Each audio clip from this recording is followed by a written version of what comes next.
Bienvenidos a la nueva serie Corazones Valientes. Jesús nos heredó el corazón valeroso para poder avanzar en la vida. Ninguna persona de doble ánimo, ninguna persona vacilante o temerosa puede lograr algo en la vida. Pero usted ha sido creado en Cristo para tener un corazón valiente. El Señor dice: mira que te mando, que te esfuerces. Diga conmigo: esfuerzo. Eso tiene que ver con el aspecto físico. Eso tiene que ver con la energía del cuerpo. Mira que te mando que te esfuerces. Y lo segundo nace de lo interior, y que seas valiente. El valor nace en el corazón de la persona. Cuando somos valerosos, entonces podemos enfrentar cualquier reto, por imposible que parezca. Hace 8 días atrás sepultamos a nuestro papá. El Señor me permitió tener un padre muy lindo. Y aquí está mi mamá en esta mañana, está también mi sobrina. Y qué hermoso saber que el corazón de mi padre fue un corazón valiente. Y nosotros hemos recibido esa herencia de valentía, ser gente valiente. Mi padre está ahora con el Señor. Dice la Escritura que los que triunfaron en esta vida van a gozar la eternidad con Dios. Por lo tanto, no hay que temer. La valentía la transfirió Jesús a sus discípulos, y nosotros alcanzamos a través de la palabra de Dios tener un corazón valiente. ¿De dónde nace el corazón valiente? La fuente de esa fortaleza espiritual es Jesucristo. Las personas que entran por esa puerta con un corazón temeroso tienen esperanza. Las personas que entran por esa puerta con doble ánimo tienen una visión gloriosa cuando encuentran a Cristo. Él transforma nuestra vida, nos traslada de las tinieblas a la luz admirable. Las personas que entran enfermas por esa puerta tienen una esperanza viva a través de la fe, y el corazón valiente hace que nuestro cuerpo sea sanado también. Todo es posible para aquellos que le creen al Señor. Lucas capítulo 5, verso 17, vemos a Jesús actuando de manera activa para provocar corazones valientes. El más grande de los conquistadores no fue el reinado de España cuando vino Cristóbal Colón a descubrir nuevas tierras. Eso fue hace poco más de 500 años. Hace más de 2000 años vino el héroe de la fe, el más grande de los conquistadores, y su nombre es Jesucristo el Señor. Por lo tanto, Él ha provocado en nuestra vida un corazón valiente. Y como ha provocado un corazón valiente en nosotros, tenemos la marca de fe a través de la Escritura. Yo puedo aprender, llenarme de las promesas de Dios, y eso me impulsa a tener una vida de acción dinámica aún en medio de las dificultades. Jóvenes, sean valientes, no teman ni desmayen, amen y sirvan al Señor con todas sus fuerzas. Ancianos, robustézcanse con la fortaleza y el vigor que el Señor te da a través de Isaías 58, verso 11. Jehová te pastoreará siempre, y en las sequías saciará tu alma y dará vigor a tus huesos. ¿Qué es lo que nos va a dar? Vigor a nuestros huesos. Y serás como huerto de riego, como aguas de manantial, de aguas frescas, cuyas aguas nunca faltan. Esta es la mañana gloriosa donde nuestros corazones se fortalecen en Dios. Diga conmigo: mi fe va a alcanzar un nuevo nivel. Por favor, vaya conmigo a Lucas capítulo 5, verso 17. Observemos la actitud de fe que Jesús provocó en medio de la gente temerosa. Por lo tanto, usted va a ser para su familia el instrumento de fe. La gente se va a inspirar. tu esposa, tu esposo, tus hijos, tus padres, tus hermanos se van a inspirar, tus familiares, a través de tu corazón que ha sido valiente para con Dios. Lucas capítulo 5 verso 17. Aconteció un día que él estaba enseñando y estaban sentados los fariseos y los doctores de la ley, los cuales habían venido de todas las aldeas de Galilea y de Judea y Jerusalén, y el poder del Señor estaba con él para sanar. Diga conmigo: y el poder del Señor estaba con él para sanar. Observe que la sanidad tiene una fuente divina, que cuando esa sanidad divina toca el cuerpo del enfermo, entonces la enfermedad desaparece. El poder. ¿Con qué sana Dios las enfermedades? Con el poder del cielo. El poder del cielo está aquí hoy, en esta mañana. Y cuando hay poder de Dios del cielo, entonces cualquier milagro puede suceder y cualquier sanidad, por imposible que parezca, va a ocurrir en el nombre de Jesús. La sanidad nos pertenece cuando nosotros tenemos un corazón valiente. Aquí está diciendo la Escritura: y el poder del Señor estaba con Jesús para sanar. Él es la fuente de nuestra sanidad. De Jesús emana el poder. Cada persona que tocó a Jesús, aún la ropa de Jesús, el manto, que era un manto común y corriente, por ahí fluía el poder de Dios. Por lo tanto, esa unción está fresca en este día para sanar cualquier enfermedad, porque el poder de Dios sigue en Jesús. Jesús es la fuente de la sanidad. Luego dice el verso 18: y sucedió que unos hombres que traían en un lecho a un hombre que estaba paralítico, procuraban llevarle adentro y ponerle delante de él. Había un proyecto en esa gente de fe. La gente de fe había hecho un plan. Toda persona que quiere triunfar en la vida debe de tener un plan de fe. Diga conmigo: un plan de fe. La gente puede tener ideas bonitas, pero se tiene que creer arraigadamente lo que uno ha establecido.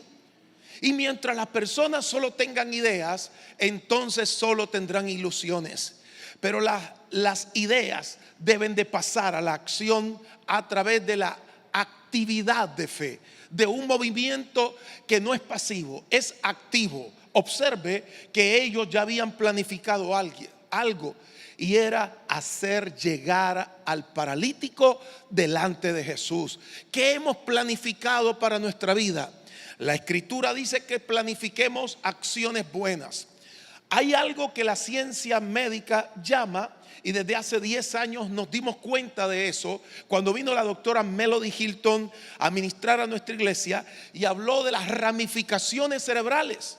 Dijo que cuando una persona, según la ciencia médica ha descubierto, tiene pensamientos negativos, entonces las ramificaciones de las células nerviosas transforman nuestra manera de ver en esos microscopios, y ahí en forma diminuta se hacen ramas con espinas, de tal manera que eso causa dolor al corazón de las personas, y el corazón se queda estrecho, apocado. Cuando un corazón es estrecho es porque está pensando en cosas negativas. Pero cuando la neurociencia encontró que las personas que piensan activa y positivamente en las cosas buenas son ramificaciones como de árboles frondosos. Así es el corazón valiente. Está pensando en cosas que tienen que ver con el poder milagroso de Jesús, con lo activo, lo positivo de Dios. Es ahí donde comienzan a florecer ideas maravillosas. Es ahí donde Dios puede trabajar, porque a Dios no se le permite trabajar en una mente nerviosa, negativa, distraída. Dios no puede trabajar en una mente que está opuesta a su palabra. Pero cuando Dios ve una puerta y nuestra mente está abierta y nuestro corazón es como tierra fértil, la fe trabaja poderosamente. La fe comienza a accionar los milagros cuando alguien está dispuesto a creerle a Dios. Vamos a creerle a Dios por cada palabra que Él ha dicho. Este libro es el compendio de la fe. Aquí está mi fe. Yo creo en este libro desde Génesis hasta Apocalipsis. La Biblia dice que si soy alguien de fe, estoy agradando a Dios. ¿Trabajaría usted bien con personas que no le creen? ¿Trabajaría usted bien con personas que le desacreditan? ¿Trabajaría usted bien con personas que hablan pésimamente mal de usted? No lo haría. Yo no trabajaría con esa gente, y si acaso esa gente quiere trabajar conmigo, tendría que hacerse una revisión para decir: yo debo de cambiar mi manera de pensar para cambiar mi manera de actuar. No se puede pensar mal y actuar bien. Proverbio dice que la persona que piensa bien actúa bien. Por lo tanto, hay que revisar nuestros proyectos. Si el proyecto que tenemos no es de fe, créalo, será muy bonito, pero ese proyecto no se llevará a cabo. Es la gente de corazón valiente y de fe la que logra los proyectos en la vida. Ahí había mucha gente esperando ver a Jesús, escuchar a Jesús.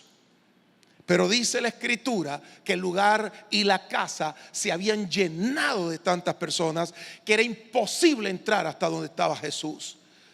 ¿Y qué hicieron ellos? Dice la Escritura: y sucedió que unos hombres que traían en un lecho a un hombre que estaba paralítico, procuraban llevarle adentro y ponerle delante de él. ¿Cuál era la visión?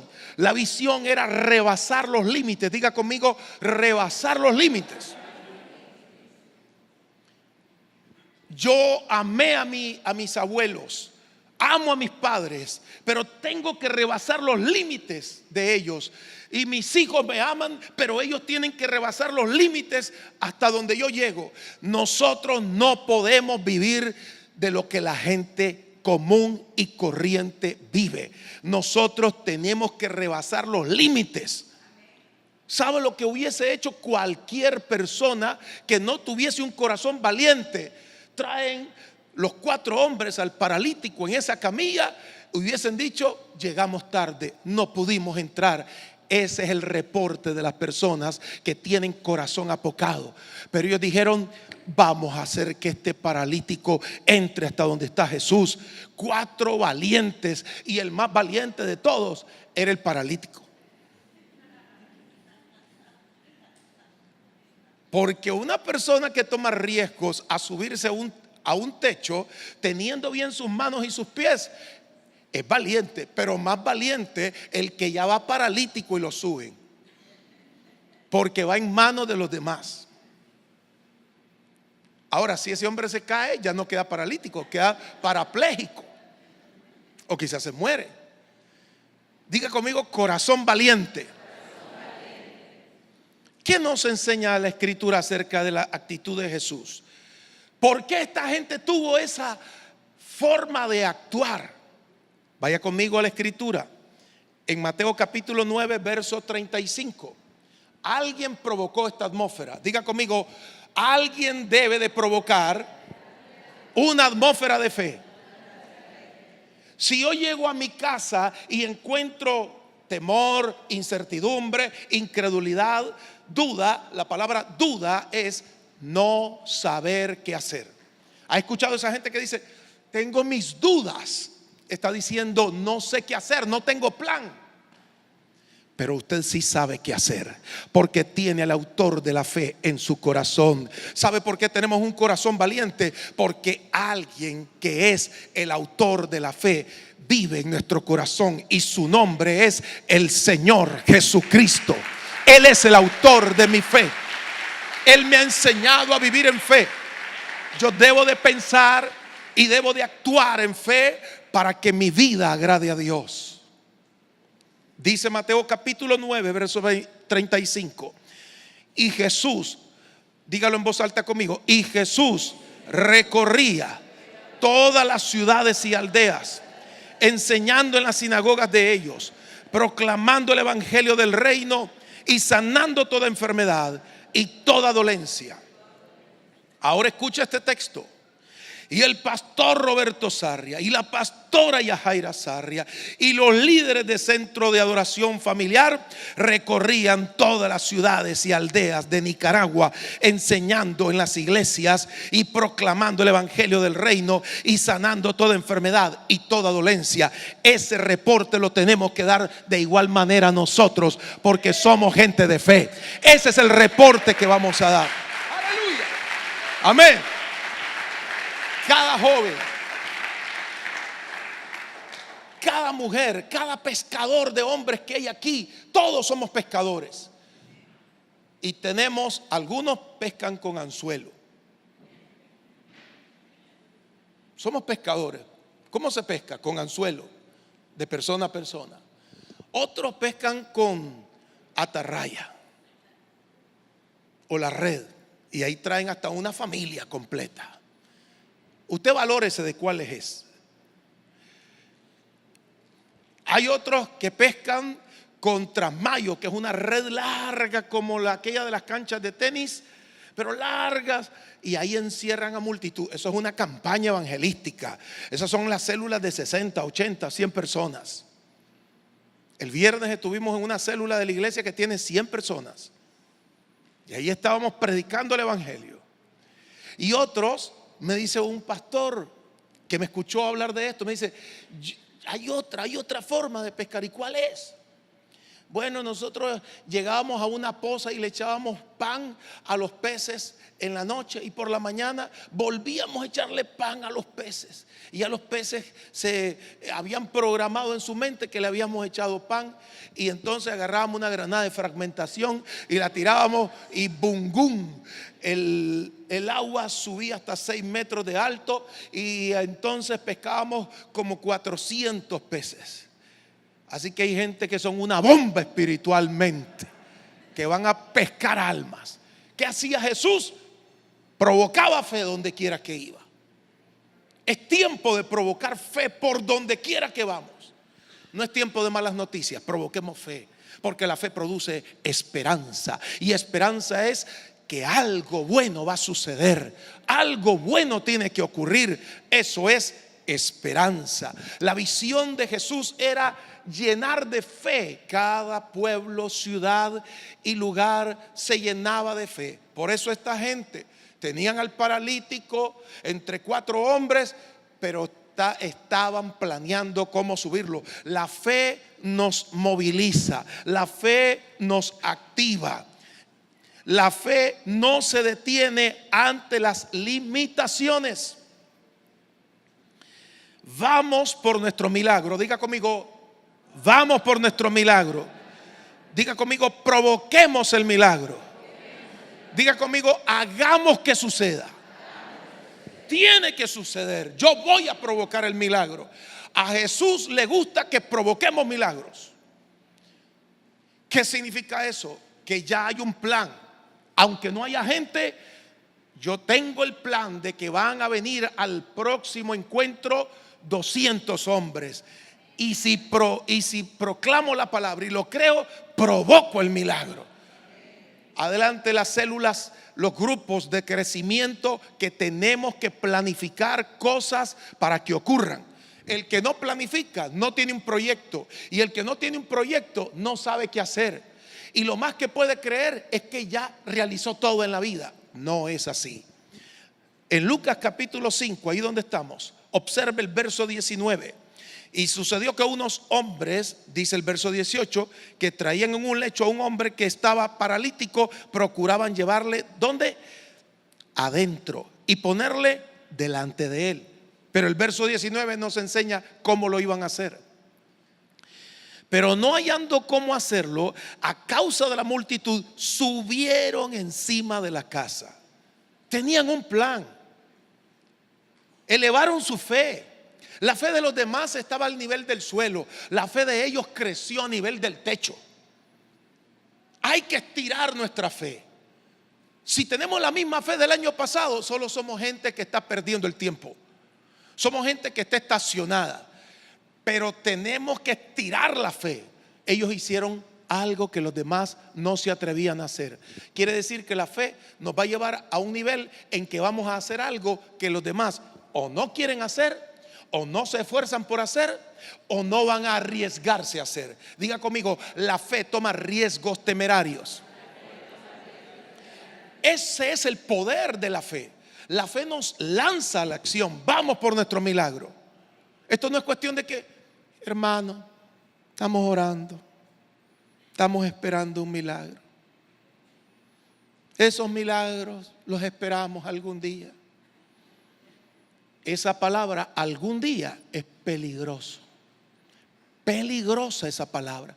Algún día. Eso no se está proponiendo con nada oficial. No se está hablando de fecha. ¿Cuándo te vas a casar? Algún día. Eso significa quizás ni llegue ese día. Si usted está soltera o si usted está soltero, programe una fecha.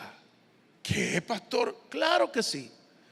Usted dígale diario en oración: Señor, dame a la persona que tienes para mí. Y si usted ya está en la edad correcta. ¿Cuándo una persona debe de casarse? Cuando ha dejado las rabietas y las malas actitudes. De lo contrario, no vaya a hacerle la vida imposible a otro. Pastor, ¿cuándo me voy a casar? ¿Cuándo? Cuando usted madure, cuando yo madure. No podemos llegar con mentalidad de niño al matrimonio. Mi mamita, mi papito. No, dice, por tanto dejará el hombre a su padre y a su madre. Es una actitud de fe. Cuando uno se lanza para casarse, debe de programar hasta la fecha. Ay, pastor, siento la presencia. ¿De qué siente la presencia? ¿Del temor o de la fe? Aquí hay jóvenes temerarios en esta iglesia que tocan a la puerta de mi oficina y me dicen con voz tronante: pastor, necesitamos hablar con usted. Sí, se sientan, yo los escucho, dice: este año nos vamos a casar. ¿Con qué autoridad echan fuera ese demonio de miedo? Aleluya. Se siente la presencia. Sí, este año voy a terminar o a comenzar mi carrera. ¿Qué significa eso? Aquí estamos hablando literalmente de lo que la Biblia dice acerca del corazón valiente. La fe nos enseña a ser determinantes. ¿A qué nos enseña la fe? A ser determinantes. Por favor, busque Job, capítulo 22, verso 28.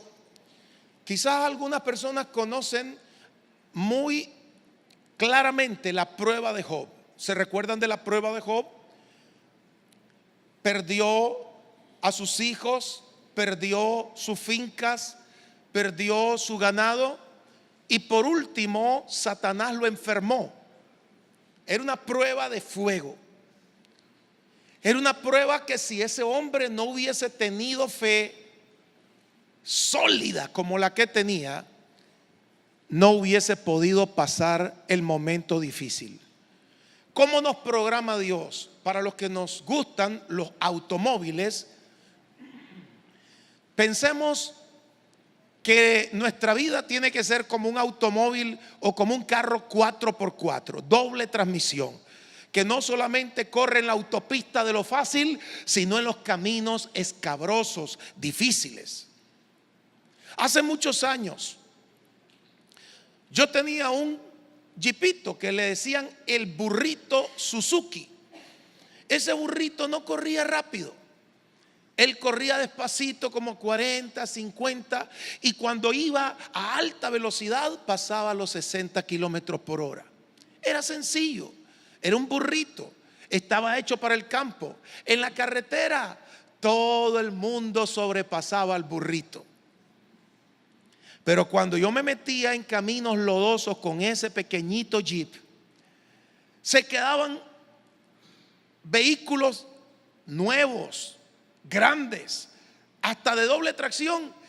Pero el burrito tenía una cualidad: pesaba poco y tenía llantas grandes. Entonces pasaba sobre el lodo y yo quedaba viendo cómo otros carros habían quedado atascados en el lodo y el burrito seguía adelante. Fuimos creados para ser persistentes, para ser consistentes, para perseverar en medio de la aflicción y de las tribulaciones. Jesús nos dio un corazón valiente. ¿Y qué nos dice Job sobre eso? Job llegó a ser bendecido al pasar la prueba, al pasar el momento difícil. Dios lo premió. Por lo tanto, debemos de estar preparados para la hora de la prueba, porque cuando viene la hora de la prueba, si tenemos fe, Dios después nos recompensa con grandes bendiciones. A los que provocamos una actitud que agrade a Dios, Dios lo recompensará. Job capítulo 22 verso 28: determinarás asimismo una cosa y te será firme, y sobre tus caminos resplandecerá luz.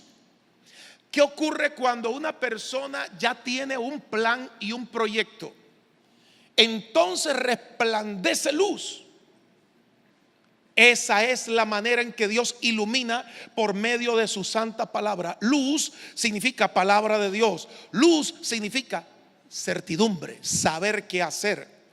Cuando nosotros tenemos un proyecto, la mayor parte de la gente de nuestro país no tiene un plan de desarrollo personal. Solo piensan en la parte técnica o en la parte económica. No tienen un plan de una agenda espiritual con Dios. ¿Saben por qué fracasan algunos matrimonios? Ellos no tenían malas intenciones, porque solo se prepararon para tener una casa, un carro y 3 hijos, un buen trabajo, pero no prepararon un plan de desarrollo en la vida espiritual. El matrimonio es espiritual también. Y como no lo hicieron, no lo lograron. Después de tener la casa, el buen trabajo, los 3 hijos y de tener quizás una tarjeta de débito con un poco de ahorro en el banco, se frustran, se fracasan y se divorcian. ¿Por qué ha ocurrido esto? Porque no tienen programado lo que la Biblia nos enseña: determinar a sí mismo una cosa y ser firme en lo que hacemos. ¿Qué ocurre cuando tenemos un plan de desarrollo personal? Nuestra vida se anticipa al futuro. Estamos siendo visionarios. Logramos pensar en aquello que otros no piensan. Debemos de programar el futuro.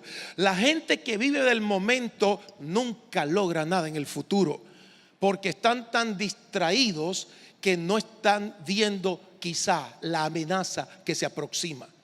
Aquí Dios me está diciendo en la traducción, en otra traducción dice así: prosperarás en todo lo que decidas hacer y la luz brillará delante de ti en el camino.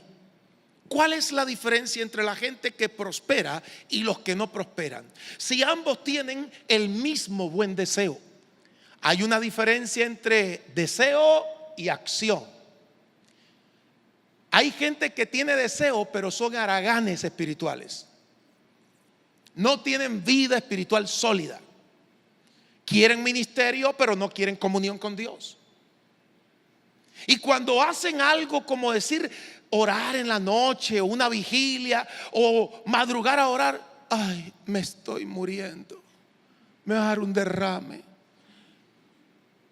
El doctor me dijo que no siga ayunando, porque si sigo ayunando puede ser que me muera.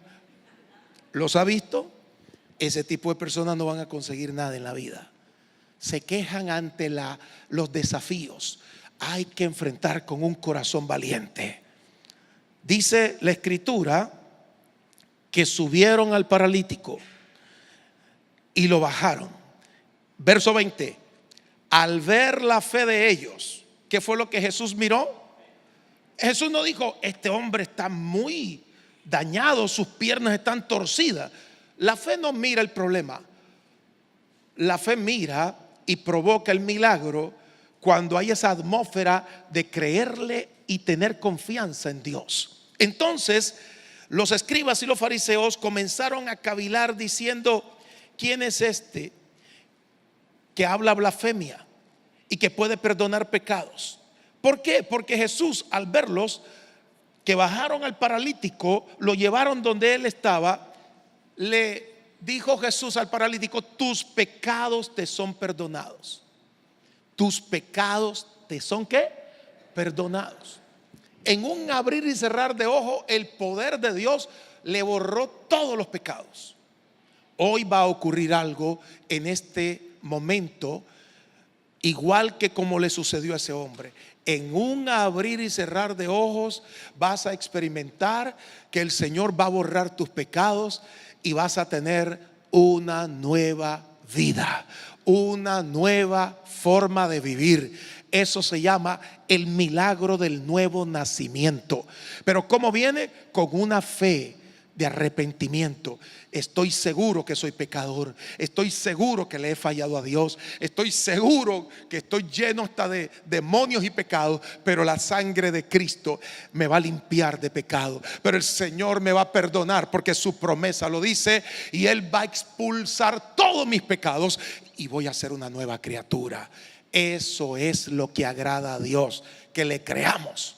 Y ese paralítico le creyó a Jesús. Pero la gente que estaba ahí decía: no, hombre, ¿qué está haciendo? Blasfemia habla. Solo Dios puede perdonar pecados. Pero Jesús es la palabra viviente. Y le dice al paralítico: para que veas que los demás cavilan o están pensando que creen que yo no puedo perdonar pecados, que es la parte invisible, sobrenatural de la transformación de vida. Porque eso es lo que necesita la gente. El milagro nace de dentro hacia afuera. No se puede ver, pero una nueva vida, un nuevo corazón es lo más maravilloso que puede ocurrir en este tiempo en que vivimos. La gente necesita un cambio de vida. Hay gente que se cambia de perfume, se cambia de casa, se cambia de pareja, se cambia de trabajo, se cambia de país y no cambian ellos. Y lo que necesitamos es un cambio radical. ¿De qué sirve que el hombre tenga un buen trabajo si cuando los niños lo ven venir dicen: ahí viene mi papá, ahí viene mi papá? La mujer se pone triste y neurótica cuando ve venir a ese hombre. Pero qué maravilloso es decir: nueva criatura soy. ¿Quién hizo ese milagro? El milagro de la salvación lo hace Cristo. Hay gente que dice: no, pastor, pero yo voy a una iglesia. ¿Y quién le ha dicho que por entrar en una iglesia ya usted no tiene pecados? Decía mi papá: algunos creen que por entrar por el garaje son carros. No quiere decir que por entrar a una iglesia yo soy salvo. No, es que el Señor me libere de todos mis pecados, arrepentirme de corazón. Y segundo, le dice Jesús: levántate, toma tu lecho y vete a tu casa. 2 palabras: perdón de pecados y la sanidad. ¿Cómo se ministró? Igual, eres sano. ¿Cuántos creen que si hoy proclamo la palabra también de sanidad en el nombre maravilloso, único y excelso del Señor Jesucristo, Jesús le va a sanar su cuerpo? Créalo. Cerremos nuestros ojos.